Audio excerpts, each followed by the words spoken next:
Arun Jaitley stadium వేదికగా ఢిల్లీ రాజస్థాన్ జట్ల మధ్య జరిగిన మ్యాచ్లో రాజస్థాన్ జట్టు 20 పరుగుల తేడాతో ఓటమి పాలైంది. ఈ మ్యాచ్లో ఓడిపోయినా కూడా రాజస్థాన్ జట్టు 16 పాయింట్లతో ఉండడంతో పాయింట్స్ టేబుల్లో 2వ స్థానంలో కొనసాగుతుంది.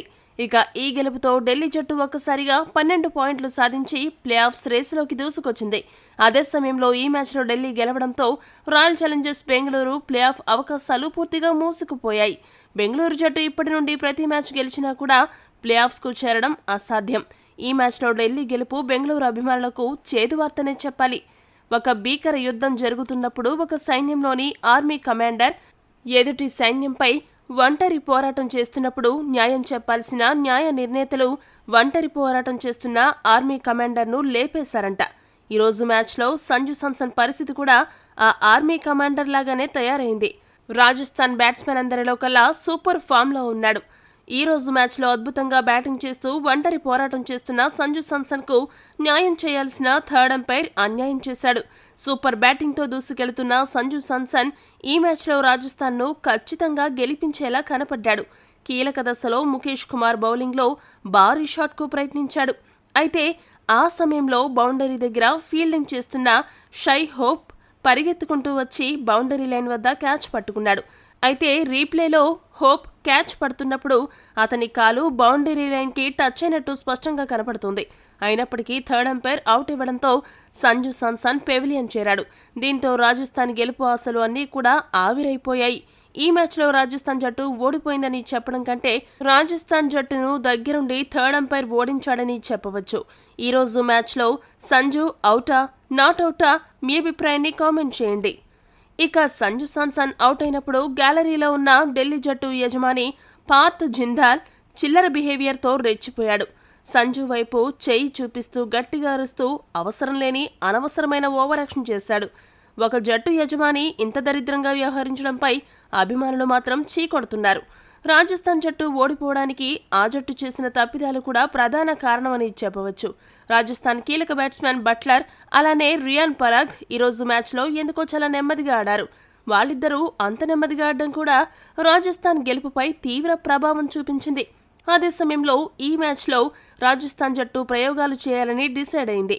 అందులో భాగంగా మిడిల్ ఆర్డర్లో కీలక బ్యాట్స్మెన్ అయిన జురెల్, హిట్మేయర్లను పక్కన పెట్టారు. ఈ ఇద్దరు కీలక బ్యాట్స్మెన్లను పక్కన పెట్టడం కూడా రాజస్థాన్ జట్టు ఓటమికి కారణమైంది. ఇక ఈ మ్యాచ్ హైలైట్స్ విషయానికి వస్తే టాస్ గెలిచిన రాజస్థాన్ జట్టు మొదట బౌలింగ్ చేయాలని నిర్ణయించుకుంది. బ్యాటింగ్కు దిగిన ఢిల్లీ జట్టుకు ఆ జట్టు ఓపెనర్లు అదిరిపోయారమ్మనిచ్చారు. ఓపెనర్ మెక్ గుర్క్ ఎప్పటిలాగానే ఊహించని విధ్వంసాన్ని సృష్టిస్తూ ఢిల్లీ జట్టుకు మెరుపు ఆరంభం అందించాడు. 20 బంతుల్లో 250 స్ట్రైక్ రేట్తో 3 సిక్సర్లు 7 బౌండరీల సాయంతో 50 పరుగులు చేసి అవుట్ అయ్యాడు. గుర్క్ హిట్టింగ్ దెబ్బకు రాజస్థాన్ బౌలర్లు దిక్కుతోచగా తలపట్టుకున్నారు. ఇక వన్డౌన్లో వచ్చిన షై హోప్ పెద్దగా టెన్షన్ పెట్టకుండా ఒక పరుగు వద్ద out అవ్వగా Akbar Patel, Pant, cousin brothers లాగా చెరకు 15 పరుగులు మాత్రమే చేసి నిరాశపరిచారు. ఒకవైపు వికెట్లు పడుతున్నా కూడా అభిషేక్ పోరెల్ మాత్రం యాంకర్ రోల్ పోషిస్తూనే 180 స్ట్రైక్ రేట్తో మంచి బ్యాటింగ్ చేశాడు. 36 బంతులు ఆడిన పోరెల్ 3 సిక్సర్లు 7 బౌండరీల సాయంతో 65 పరుగులు చేశాడు. మిగతా బ్యాట్స్మెన్ అందరూ తక్కువ స్కోర్కే అవుట్ అవ్వడంతో ఢిల్లీ జట్టు 200 స్కోర్ని టచ్ చేయగలదనే అనుమానం చాలా మందికి కలిగింది. ఇటువంటి పరిస్థితుల్లో ఆ జట్టు హార్డ్ హిట్టర్ ట్రిస్టన్ స్టబ్స్ 20 బంతుల్లో 205 స్ట్రైక్ రేట్తో 3 సిక్సర్లు 3 బౌండరీల సాయంతో 41 పరుగులు చేసి మెరుపులు మెరిపించాడు. ఇక చివరిలో వచ్చిన రసిల్ సలాం 3 బంతుల్లో 9 పరుగులు చేశాడు. ఇలా వీరిద్దరూ చివరిలో ధాటిగా ఆడడంతో ఢిల్లీ జట్టు 20 ఓవర్లు ముగిసే సమయానికి 8 వికెట్లు నష్టపోయి 221 పరుగులు చేయగలిగింది. రాజస్థాన్ బౌలర్లలో అశ్విన్ 4 ఓవర్లకు గాను 24 పరుగులు మాత్రమే ఇచ్చి 3 వికెట్లు పడగొట్టి అద్భుతంగా బౌలింగ్ చేశాడు. బౌల్ట్, సందీప్ శర్మ, చాహల్ చెరకు వికెట్ను దక్కించుకున్నప్పటికీ భారీగా పరుగులు సమర్పించుకున్నారు.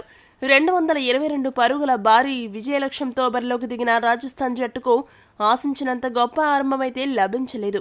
యశస్వి జైస్వాల్ 4 పరుగులు మాత్రమే చేసి అవుట్ అయ్యాడు.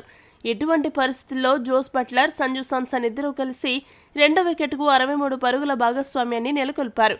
అయితే ఈ రోజు మ్యాచ్లో బట్లర్ ఎందుకో తన సహజ ధోరణికి విరుద్ధంగా వన్డే స్టైల్లో బ్యాటింగ్ చేశాడు. 17 బంతులు ఆడిన బట్లర్ 112 స్ట్రైక్ రేట్తో 19 పరుగులు మాత్రమే చేసి అక్షర్ పటేల్ బౌలింగ్లో అవుట్ అయ్యాడు. సంజు శాంసన్ మాత్రం పవర్ ప్లేలో తన పవర్ చూపిస్తూ 200కు పైగా స్ట్రైక్ రేట్తో బ్యాటింగ్ చేసి స్కోర్ బోర్డును పరుగులు పెట్టించాడు. ఆ తర్వాత వచ్చిన రియాన్ పరాగ్ సంజు శాంసన్కు చక్కటి సహకారం అందించాడు. కానీ ధాటిగా బ్యాటింగ్ చేయడంలో ఫెయిల్ అయ్యాడు. 22 బంతులాడిన రియాన్ పరాగ్ 123 స్ట్రైక్ రేట్తో 3 సిక్సర్లు 1 బౌండరీ సాయంతో 27 పరుగులు చేసి రసిక్ సలాం బౌలింగ్లో అవుట్ అయ్యాడు. ఒకవైపు వికెట్లు పడుతున్నా సూపర్ బ్యాటింగ్తో దుమ్ములేపిన సంజు ఈ మ్యాచ్ను గెలిపిస్తాడనుకుంటే 46 బంతుల్లో 187 స్ట్రైక్ రేట్తో 6 సిక్సర్లు 8 బౌండరీల సాయంతో 86 పరుగులు చేసి వివాదాస్పద రీతిలో అవుట్ అయ్యాడు. సంజు శాంసన్ అవుట్ అయిన వెంటనే మిగతా రాజస్థాన్ బ్యాట్స్మెన్ అందరూ కూడా మాకు ఈ మ్యాచ్తో సంబంధం లేదన్నట్లు బ్యాటింగ్ చేసి వరుసగా పెవిలియన్ చేరారు. మిగతా బ్యాట్స్మెన్లలో శివం దూబే ఒక్కడే 12 బంతుల్లో 25 పరుగులు చేసి పర్వాలేదనిపించాడు. ఎప్పటిలాగానే పావెల్ పూర్ బ్యాటింగ్తో 13 పరుగులు మాత్రమే చేసి దారుణంగా ఫెయిల్ అయ్యాడు. ఫెరీరా 1 పరుగు, అశ్విన్ 2 పరుగులు చేసి అవుట్ అయ్యారు. మిగతా బ్యాట్స్మెన్ అందరూ కూడా ఇలా వచ్చి అలా వెళ్లడంతో రాజస్థాన్ జట్టు ఈ మ్యాచ్లో 20 ఓవర్లకు గాను 8 వికెట్లు నష్టపోయి 201 పరుగులు మాత్రమే చేయగలిగింది. దీంతో ఈ మ్యాచ్లో 20 పరుగుల తేడాతో ఓటమి పాలైంది. ఢిల్లీ బౌలర్లలో కుల్దీప్ యాదవ్ 4 ఓవర్లకు గాను 25 పరుగులు మాత్రమే ఇచ్చి 2 వికెట్లు పడగొట్టి మంచి బౌలింగ్తో ఆకట్టుకున్నాడు. మిగతా బౌలర్లలో ఖలీల్ అహ్మద్, ముఖేష్ కుమార్ చెరకు 2 వికెట్లు దక్కించుకోగా అక్షర్ పటేల్, సలాం చెరకు వికెట్ను దక్కించుకున్నారు. ఈ వీడియో గనక మీకు నచ్చినట్టయితే లైక్, షేర్, కామెంట్ చేయండి. మరిన్ని స్పోర్ట్స్ అప్డేట్స్ కోసం మా ఛానల్ను సబ్స్క్రైబ్ చేసుకోండి.